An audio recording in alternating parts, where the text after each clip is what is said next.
اعوذ باللہ من الشیطان الرجیم بسم اللہ الرحمن الرحیم۔ روحانی علاج گاہ آستانہ عالیہ فیضان الاولیاء کی جانب سے فقیر آپ کی خدمت میں حاضر ہے۔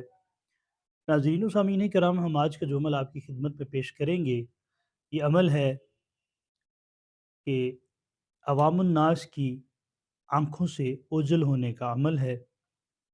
آپ اس عمل کو کریں گے تو آپ کا دشمن آپ کو دیکھ نہیں پائے گا، چاہے وہ دشمن آپ کا ظاہری ہو یا باطنی ہو۔ ناظرین و سامعین کرام، اگر آپ نے ابھی تک ہمارا چینل سبسکرائب نہیں کیا تو برائے کرم ہمارے چینل کو سبسکرائب کر لیں تاکہ ہماری ہر آنے والی نئی ویڈیو سب سے پہلے آپ کو موصول ہو۔ ناظرین کرام، جیسے کہ ہم نے پہلے آپ کو بتایا، اس عمل کو آپ کہاں پر استعمال کر سکتے ہیں، اور یہ عمل اتنا پاورفل عمل ہے کہ اگر آپ کا دشمن آپ کی نظروں کے سامنے بھی ہو تو وہ آپ کو دیکھ نہیں پائے گا، وہ آپ اس کے پاس سے بھی گزر جائیں گے تو وہ آپ کو نقصان بھی نہیں دے سکے گا۔ قرآنی عمل ہے، اور اس عمل کا کرنے والا جو ہے وہ اپنے ہر قسم کے دشمن سے، چاہے دشمن ظاہری ہو یا باطنی ہو، اس کی نگاہوں سے اوجھل ہو جائے گا اور دشمن اس کو نقصان بھی نہیں پہنچا پائے گا۔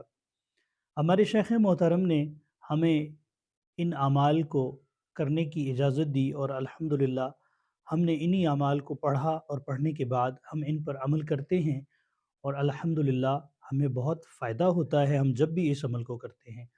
تو آج یہ عمل آپ کی خدمت میں ہے۔ عمل کی ترتیب اس طرح سے ہے کہ آپ نے سورہ یاسین کی آیت نمبر 9، جو کہ آپ کو سکرین پر نظر آ رہی ہے، اس کو آپ نے پڑھنا ہے۔ وَجَعَلْنَا مِن بَيْنِ أَيْدِيهِمْ سَدًّا وَمِن خَلْفِهِمْ سَدًّا فَأَغْشَيْنَاهُمْ فَهُمْ لَا يُبْصِرُونَ۔ اس آیت مبارکہ کو آپ نے روزانہ 101 مرتبہ پڑھنا ہے چند دن، اور اس کے بعد آپ نے اس کو 11 مرتبہ کا معمول بنا لینا ہے، صبح اور شام 11 مرتبہ صبح اور 11 مرتبہ شام۔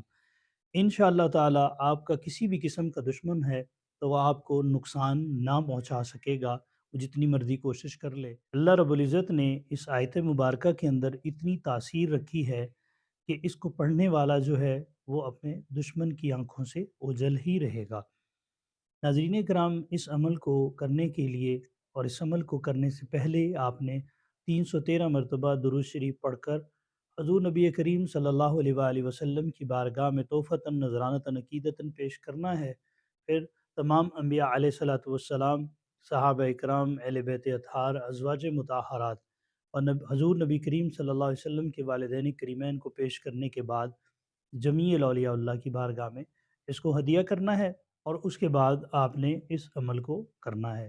انشاءاللہ تعالی آپ کو بہت فائدہ ہوگا۔ ناظرین کرام، اس کے علاوہ اگر آپ کسی بھی روحانی مسائل کا شکار ہیں جو جادو اور جنات کے ذریعے سے پیدا ہوتے ہیں، تو آپ ہمارے آستانے پر تشریف لا کر اپنا علاج کروا سکتے ہیں ہفتہ اور اتوار کے دن۔ اور اگر آپ کا آنا یہاں پر ممکن نہ ہو تو وایا واٹس ایپ ہم سے رابطہ کر کے اپنی تشخیص کروا کر اس کے تویزات وغیرہ، اپنے تویزات اور جو اس کے باقی معاملات ہیں وہ منگوا سکتے ہیں وایا ٹی سی ایس۔ ان کا ایک معقول ہدیہ ہوگا، وہ آپ ہدیہ ہمیں بھیجیں گے اور ہم آپ کے تویزات یہاں سے نکال دیں گے۔ ناظرین کرام، یہ تھا ہمارا آج کا روحانی عمل۔ اگر آپ کو عمل پسند آیا ہو تو برائے کرم ہمارے چینل کو سبسکرائب کرنا نہ بھولیں۔ اللہ تعالیٰ آپ کو اور ہمیں حاسدین کے حسد سے، شریروں کے شر سے اور شر نفس سے محفوظ فرمائے۔ اللہ تعالیٰ آپ سب کا حامی و ناصر ہو۔ السلام علیکم ورحمۃ اللہ وبرکاتہ۔